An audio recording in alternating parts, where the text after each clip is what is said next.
रक्षाबंधन। अब मनाते क्यों है ये सब बातें तो अपन रख लेंगे, लेकिन क्यों मना रहे हैं इतना तो अपने को पता ही है। कल को जब तुम स्कूल में चले जाओगे, रक्षाबंधन की छुट्टियां होगी, कोई गांव में आकर पूछ लेगा कि मैडम जी रक्षाबंधन क्यों मनाते हैं, मैडम जी माथे में ताज करेगी रक्षाबंधन क्यों मनाते हैं, पता ही नहीं लगेगा क्यों मनाते हैं।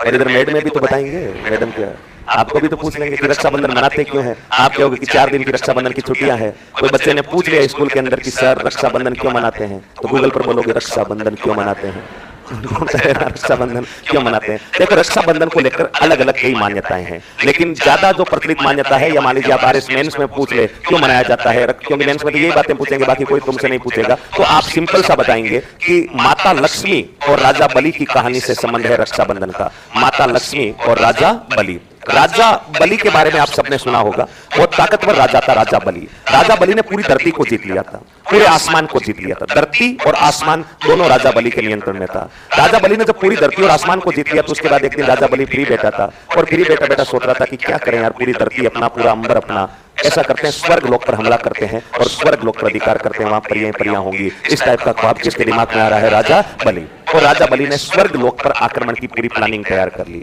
इस बात की सूचना भगवान इंद्र को लगी। लड़ाई से अगर सबसे ज्यादा कोई देवता डरता है तो वो इंद्र डरता है, और इंद्र को पता लगा कि राजा बलि स्वर्ग लोक पर अटैक करने वाले हैं, इसलिए इंद्र भागे भागे भगवान विष्णु के पास गए और बोला कि प्रभु वो राजा बलि धरती और आसमान को जीतकर अब स्वर्ग पर आक्रमण की तैयारी कर रहा है। भगवान विष्णु ने इंद्र को कहा कि तुम निश्चिंत रहो, मैं बैठा हूं ना, कोई आक्रमण करेगा तो मैं देख लूंगा। और इंद्र को भगवान विष्णु ने वापस भेज दिया। भगवान विष्णु ने जब खुफिया जानकारी इकट्ठी की तो पता लगा कि राजा बलि तो पूरी सेना तैयार कर रहा है, इसलिए भगवान विष्णु ने राजा बलि को सबक सिखाने के लिए एक ब्राह्मण का रूप धारण किया। भगवान विष्णु कौन से अवतार में आते हैं, वामन अवतार। वामन अवतार का मतलब 2.5-3 फीट हाइट एक गरीब ब्राह्मण का रूप धारण करके और धरती लोक पर आते हैं, और धरती लोक पर आकर राजा बलि के पास आकर कहते हैं कि राजा बलि, मैंने सुना कि तुम बहुत बड़े योद्धा हो, और जितने बड़े योद्धा हो उससे कई गुना ज्यादा दानवीर भी हो। राजा बलि ने कहा कि बताइए आपको क्या चाहिए। भगवान विष्णु ने कहा कि मैं एक गरीब ब्राह्मण हूँ, मुझे आपके राज्य में बस 3 कदम जमीन चाहिए। राजा बलि ने भगवान विष्णु की हाइट देखी, 2.5-3 फीट की हाइट, और मुस्कुरा कर कहा कि ब्राह्मण देवता कम से कम 5-10 बीघा जमीन तो मांगते।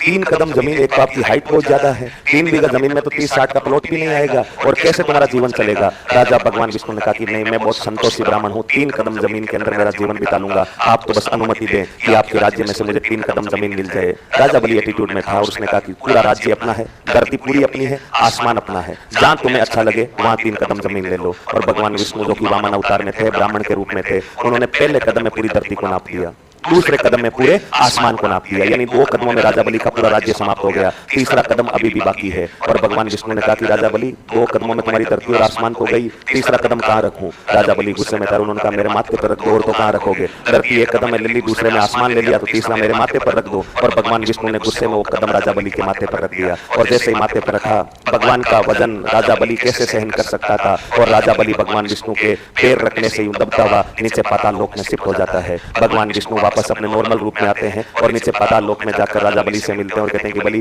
कैसा लगा 3 कदम जमीन वाला सिस्टम। राजा बलि भगवान विष्णु के चरणों में दंडवत से हो जाते हैं और बोले कि प्रभु मैं तो धन्य हो गया जो आपके साक्षात दर्शन हो गए। भगवान विष्णु ने राजा बलि की कॉलर पकड़ कर खड़ा किया और बोला देख इमोशनल बातें नहीं, काम की बातें कर, धन्य वन्य छोड़। देख पहली बात तो तेरी इतनी हिम्मत कैसे हुई कि तूने इतनी बड़ी प्लानिंग कर ली कि मैं इंद्र लोक देव इस पर स्वर्ग लोक पर हमला करूंगा, वहां परियां होगी, ये होगा, फलाना होगा, तेरी इतनी हिम्मत कैसे हुई कल्पना करने की। और दूसरा, तूने इंद्र वहां हमले की तैयारी की तो जो की वो तो ठीक है, लेकिन मैं एक चीज से बड़ा प्रभावित हुआ कि तेरे पास कोई एक गरीब ब्राह्मण दान मांगने के लिए आया और तूने बिना सोचे समझे उसे दान दे दिया, ये काम तूने अच्छा किया। अब मैं तुझे वापस जो है समझा रहा हूं कि देख दोबारा से ऐसी कोई गलती करना मत कि तू स्वर्ग लोक पर हमला करने की प्लानिंग कर ले, लेकिन तूने उस ब्राह्मण को दान दिया, मेरे ऊपर तूने एहसान किया कि मुझे 3 कदम जमीन दान दिया, इसलिए मैं उस एहसान को वापस चुकता करना चाहता हूं। तू वापस मुझसे कुछ मांग, मैं तुझे कुछ ना कुछ देना चाहता हूं। भगवान विष्णु मन ही मन सोच रहे थे कि इतना डेमो दिखा दिया, अब इसके अंदर राजा बलि समझ जाएगा कि स्वर्ग लोक पर आक्रमण करने का कोई फायदा नहीं है। और राजा बलि को भगवान विष्णु ये भी कह रहे हैं कि तू कुछ ना कुछ मुझसे वापस मांग ताकि मैं तुझे कुछ दे सकूं। तो भगवान विष्णु ये सोचकर कह रहे हैं, भगवान विष्णु को लग रहा था कि राजा बलि क्या मांगेगा, ज्यादा से ज्यादा अपना राज्य वापस मांग लेगा, और भगवान विष्णु को कौन सा धरती लोक पर रहना, उनको तो वापस स्वर्ग लोक में जाना था।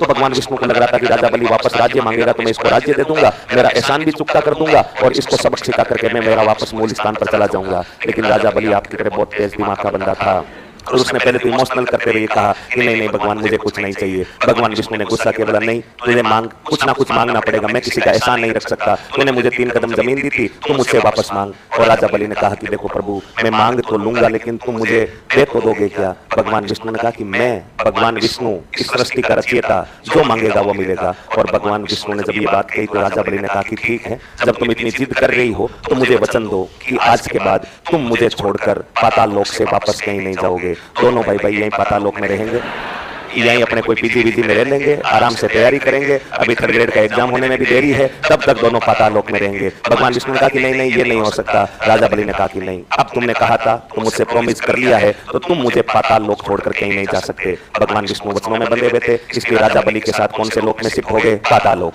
दोनों वहीं पर रहने लगे। 3-4 महीने बीत गए।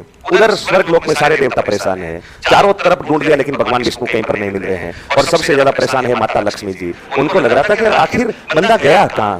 पूरी धरती लोक पर यूं सीसीटीवी फुटेज घुमाकर देख लिया लेकिन भगवान विष्णु कहीं मिल ही नहीं रहे। पाताल लोक अंडरग्राउंड में बैठे, नीचे नेटवर्क और नहीं आ रहा है, यानी मोबाइल और बंद मिल रहा है। चारों तरफ देवी देवता परेशान हो गए कि भगवान विष्णु गए कहां। और जैसे तैसे खोजबीन के बाद पता लगा कि भगवान विष्णु तो पाताल लोक में बैठे हैं। माता लक्ष्मी जी गुस्से में आते हैं और माता लक्ष्मी जी नीचे पाताल लोक में आते हैं और भगवान विष्णु से कर कहते हैं कि गुस्सा करते हुए बोलते हैं कि प्रभु 4-5 महीने गए हैं, उधर भी फैमिली रहती है, उधर भी ध्यान दे लिया करो, इधर दोस्तों के साथ फ्लैट में शिफ्ट हो गए, कोई लेना देना ही नहीं है, चलिए वापस अपने स्वर्ग लोक चलिए। जैसे ही भगवान विष्णु को लेने के लिए माता लक्ष्मी जी आए, भगवान विष्णु पाताल लोक से रवाना हुए, राजा बलि आ गए। और राजा बलि ने कहा कि हाँ कहाँ? अंदर फ्लैट के अंदर, अपने बाहर चलने की जरूरत नहीं है।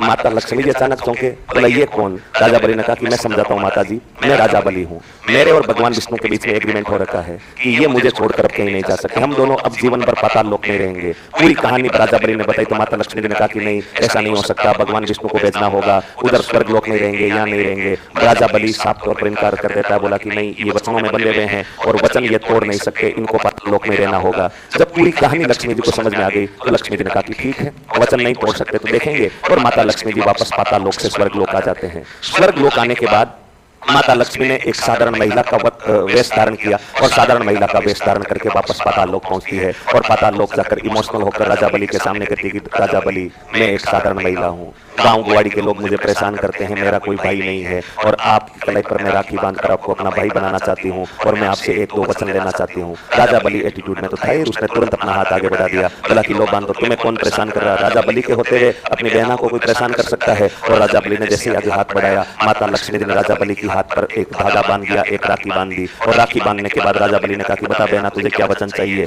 माता लक्ष्मी जी ने कहा कि वचन नंबर 1, भगवान विष्णु को तुम्हें पाताल लोक से स्वर्ग लोक भेजना पड़ेगा। राजा बलि ने कहा कि नहीं ये नहीं हो सकता। माता लक्ष्मी जी अपने मूल रूप में आए और बोला कि अब ये होके रहेगा, अगर तू वचन तोड़ेगा तो फिर भगवान विष्णु भी वचन तोड़ेंगे। तूने ही वचन दिया था कि जो मांगोगी बहना वो मिलेगा और मैं आज से तुम्हारी बहन बन गई हूँ, तो बहन को तुम मना नहीं कर सकते, तुम भी वचनों में बंधे हो, अपने वचनों पर रहना पड़ेगा। मैंने मांग लिया है कि भगवान विष्णु स्वर्ग लोक जाएंगे मतलब जाएंगे और तुम वचन नहीं मानोगे तो फिर भगवान विष्णु भी वचन नहीं मानेंगे। लंबी बहस हुई और बहस के बाद फाइनली एक समझौता तैयार किया गया। उसमें यह कहा कि अर्धवार्षिक परीक्षा तक भगवान विष्णु यहाँ पर रहेंगे और अर्धवार्षिक के बाद यहाँ रहेंगे, लेकिन माता लक्ष्मी जी नहीं माने। फाइनली ये एग्रीमेंट साइन किया गया कि भगवान विष्णु 4 महीने तो राजा बलि के पास कौन से लोक में रहेंगे? पाताल लोक, और 8 महीने तक भगवान विष्णु माता लक्ष्मी जी के साथ कौन से लोक में रहेंगे? स्वर्ग लोक। 4 महीने तक जब भगवान पाताल लोक में रहते हैं उस अवधि को अपन बताओ क्या बोलते हैं? चौमासा।